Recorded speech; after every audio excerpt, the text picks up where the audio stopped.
নাঙ্গা তরোয়ার নিয়ে বিশ্বনবীর মাথা কাটার জন্য বের হয়ে গেলেন। বনু জাহারা গোত্রের একটা লোক বলে, ওমর তুমি কোথায় যাও? ওমরে ফারুক বলেন, মুহাম্মাদের কল্লা কাটার জন্য যাচ্ছি। পড়েন নাউজুবিল্লাহ। ওমরে ফারুক তলোয়ার নিয়ে ছুটলেন, পাগলের মতো ছুটলেন, আর ধৈর্য ধারণ করতে পারেন না। বিশ্বনবীর নূরানি চেহারাটা একবার দেখার জন্য পাগলের মতো ছুটতে আরম্ভ করলেন। ওমরে ফারুককে দারুল আরকামের কাছে আসতে দেখে বিশ্বনবীর চাচা হামজা ইবনে আব্দুল মুত্তালিব এসে বলে, নবী তাড়াতাড়ি দারুল আরকামের ঘর থেকে আপনি পালিয়ে অন্য কোথাও চলে যান। ওই যে ওমর ইবনে খাত্তাব নাঙ্গা তলোয়ার নিয়ে আপনার উপর আক্রমণ করার জন্য ছুটে আসছে গো নবী।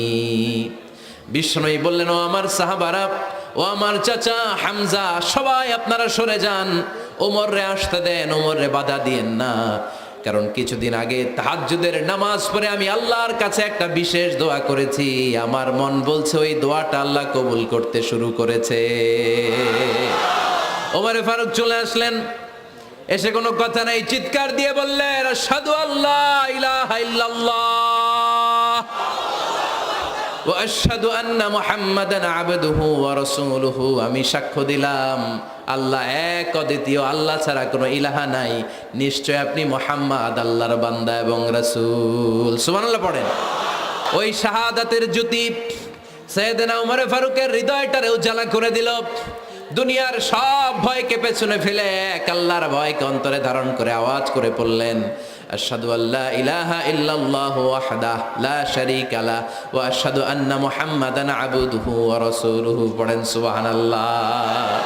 এবার ওমরে ফারুক বিশ্বনবীর প্রশ্ন করলেন, নবী আলাসনা আলাল হক, আমি প্রশ্ন করি উত্তর দেন, আমরা কি সত্যের উপর নাই? বিশ্বনবী বললেন, বালা ওমর, আমরা এই সত্যের উপরে আছি। আমাদের কোরআন কি সত্য নয়? বিশ্বনবী বললেন, কোরআনও সত্য। আমাদের রব আল্লাহ কি সত্য নন? বিশ্বনবী বললেন, সত্য। ওমরে ফারুক বললেন, তাহলে ফিম আল ইখতিফা, তাহলে লুকিয়ে লুকিয়ে আর গোপনে দাওয়াতি কাজ কেন? আপনি সত্য নবী, কোরআন সত্য কিতাব, আমার রব আল্লাহ সত্য, আর আমি ওমরও কালিমা পড়ে মুসলমান হয়ে গিয়েছি, তাহলে ফিম আল ইখতিফা, আর লুকিয়ে লুকিয়ে কোরআনের দাওয়াত দিবেন কেন? বের হন, মক্কার শহরের মাঝখানে চলে আসেন, চিৎকার করে আমরা আল্লাহর নামের ঘোষণা দেব। বিশ্বনবী ডেকে বললেন, না ওমর, এটা মাক্কি জীবন, ওমর এটা মাক্কি জীবন, এখানে দাওয়াতি কাজ করব লুকিয়ে লুকিয়ে, আস্তে আস্তে।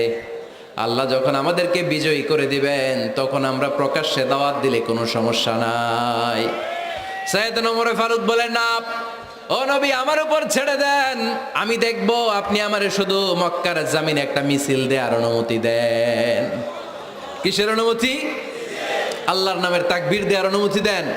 বিশ্বনবী বললেন, ঠিক আছে, সাবধানে তাকবীর দিও। ওমর ফারুক সামনে দাঁড়িয়ে বললেন, মান আরাদা আন তাসকুলা উম্মু ইয়াতামা ওয়ালাদু তারমিলা যাওজাতুহু ফালিয়াসুদ্দানি। কে আছো? মান আরাদা আন তাসকুলা উম্মু, কে আছো মায়ের বুক খালি করতে চাও? ইয়াতামা ওয়ালাদু, কে আছো বাচ্চাগুলারে, সন্তানগুলারে ইতিম বানাতে চাও? তারমিলা যাওজাতুহু, কার এত বড় বুকের পাটা আছে দেখি, কে আছো স্ত্রীকে বিধবা বানাতে চাও? বুকের পাটা থাকলে আমি ওমরে থামাও, যদি সাহস থাকে আমি ওমরের মিছিল থামাও। ওমর ফারুক শুরু করলেন, আল্লাহু আকবার, আল্লাহু আকবার, আল্লাহু আকবার। স্লোগান দিতে দিতে সাইয়েদনা ওমরে ফারুক কাবার গিলাফ যে স্পর্শ করলেন, ওমরে ফারুকের এই স্লোগান কেউ থামাতে পারে নাই। কিয়ামত পর্যন্ত এই আল্লাহর নামের স্লোগান কেউ থামাতে পারবে না। চিল্লায় বলো ঠিক কিনা? আজকে আমরা সাইয়েদনা ওমরে ফারুকের জীবনী থেকে কিছু শিক্ষা আমাদের নিজেদের জন্য নিয়ে আমরা বাড়িতে ফিরবো। আল্লাহ তাআলা তিনটা ইমানি ধাক্কা ওনার হৃদয়ে দিয়ে ওনাকে ইসলামের জন্য কবুল করে নিয়েছেন। কয়টা ধাক্কা? এক নম্বর ধাক্কা হচ্ছে বিশ্বনবীর দোয়ার ধাক্কা। দোয়ার একটা ধাক্কা আছে না নাই? এটা বড় ধাক্কা, এটা ব্যালিস্টিক ক্ষেপণাস্ত্রের চেয়েও কড়া, মারাত্মক। মিসাইল হামলা করলে যেমনি লক্ষ্যবস্তু ভেদ করে, দোয়ার মতো দোয়া করলো, দোয়া যে লক্ষ্যবস্তুতে আঘাত হানে, ঠিক কিনা? বিশ্বনবী দোয়া করলেন, আল্লাহুম্মা আইজ্জাল ইসলাম বিহাব্বির রাজুলাইনি ইলাইক। আল্লাহ, এই মক্কার দুইজন লোকের একজনকে তুমি কালিমার সুশীতল ছায়াতলে এনে দাও। দুইজন লাগবে না, কয়জন লাগবে? একজন। কারণ যুগ জামানা পাল্টে দিতে চাই না অনেকজন, এক মানুষই আনতে পারে জাতির জাগরণ। এক মানুষই বিপদকালে বাঁচায় কাফেলায়, ক্ষুদ্র ডিঙ্গি বাঁচায় জাহাজ অসীম দরিয়ায়। এজন্য জামানা পাল্টে দিতে লাগে কয়জন? এজন্য বিশ্বনবী আল্লাহর কাছে দোয়া করলেন, আল্লাহ মক্কার দুজনের একজন, দুজন চাই না, দুজনের যে কোনো একজনকে কালিমার সুশীতল ছায়া তুলে এনে দাও। এক হলো ওমর ইবনুল খাত্তাব, হয়তো খাত্তাবের বেটা ওমরকে তুমি ইসলামের ভেতরে নিয়ে আসো, কিংবা আবি জাহাল ইবনে হিশাম, হিশামের বেটা আবু জাহেলকে তুমি মুসলমান বানায়া দাও। দুইজন চাইছেন নাকি একজন? হয় খাত্তাবের বেটা ওমর কিংবা হিশামের বেটা আবু জাহাল, দুজনের একজনকে আমার চাই। ওমরে ফারুকের জন্য দোয়াটা কবুল করে নিয়েছে কে? তাহাজ্জুদের নামাজ পড়ে বিশ্বনবী যখন দোয়া করলেন, এই দোয়া যে ওমরে ফারুকের হৃদয়ে একটা ধাক্কা মারল। সুবহানাল্লাহ পড়েন।